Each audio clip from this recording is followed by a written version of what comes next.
সিলেটের এমসি কলেজে গৃহবধূ গণধর্ষণের ঘটনার দায়িত্বে অবহেলার জন্য কলেজের অধ্যক্ষ ও হোস্টেল সুপারকে বরখাস্তের নির্দেশ দিয়েছেন হাইকোর্ট।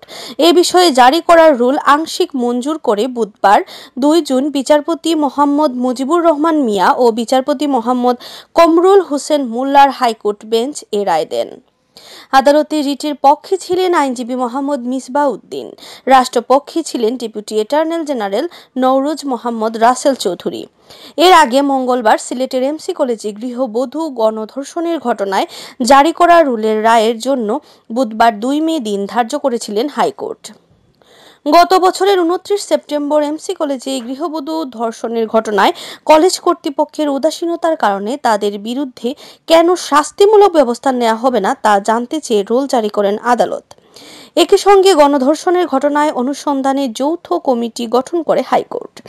4 সদস্যের অনুসন্ধান কমিটিতে সিলেটের জেলা ও দায়রা জজ মোহাম্মদ বজলুর রহমান, অতিরিক্ত মহানগর দায়রা জজ Muminun Nesa, chief metropolitan magistrate Mohammad Abul Kashem ও সিলেট অতিরিক্ত জেলা প্রশাসক সার্বিক শারমিন সুলতানা ছিলেন। পরে অনুসন্ধান কমিটি হাইকোর্টে প্রতিবেদন দাখিল করে।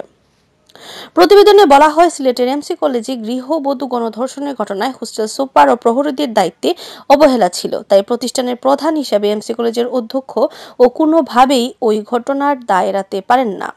গণধর্ষণের পিছনে মূলত হোস্টেলের বর্তমান তত্ত্বাবধায়করা হোস্টেলের মূল গেটের ডে গার্ড, 5 নম্বর ব্লকের ডে গার্ড ও নাইট গার্ড এবং 7 নম্বর ব্লকের ডে গার্ড ও নাইট গার্ডের দায়িত্বে অবহেলা ছিল।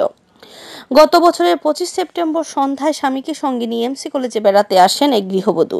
এ সময় ক্যাম্পাস থেকে কয়েকজন ছাত্র ওই গৃহবধূকে স্বামীসহ কলেজ ছাত্রাবাসে তুলে নিয়ে যায়। পরে তারা স্বামীকে বেঁধে মারধর করে গৃহবধূকে ধর্ষণ করে। খবর পেয়ে পুলিশ গিয়ে তাদের উদ্ধার করে।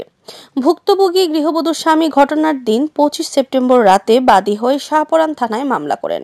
মামলায় এজাহারের নামীয় আসামি করে 6 জনকে, সেই সঙ্গে অজ্ঞাত পরিচয় আরো 2-3 জনকে আসামি করা হয়।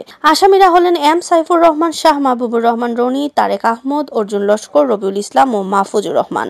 তারা সবাই ছাত্রলীগ রাজনীতির সঙ্গে জড়িত। আসামিদের মধ্যে তারেক ও রবিউল বহিরাগত, বাকিরা এমসি কলেজের ছাত্র। এরই মধ্যে ঘটনার সঙ্গে জড়িত সব আসামিকে বিভিন্ন জায়গায় অভিযান চালিয়ে গ্রেফতার করেছে পুলিশ। এমসি কলেজে স্বামীর কাছ থেকে ছিনিয়ে নিয়ে গৃহবধূ গণধর্ষণের ঘটনায় কলেজ কর্তৃপক্ষ উদাসীনতায় ব্যবস্থা চেয়ে পত্রিকায় প্রকাশিত প্রতিবেদন হাইকোর্টের নজরে আনেন আইনজীবী মোহাম্মদ মিসবাউদ্দিন।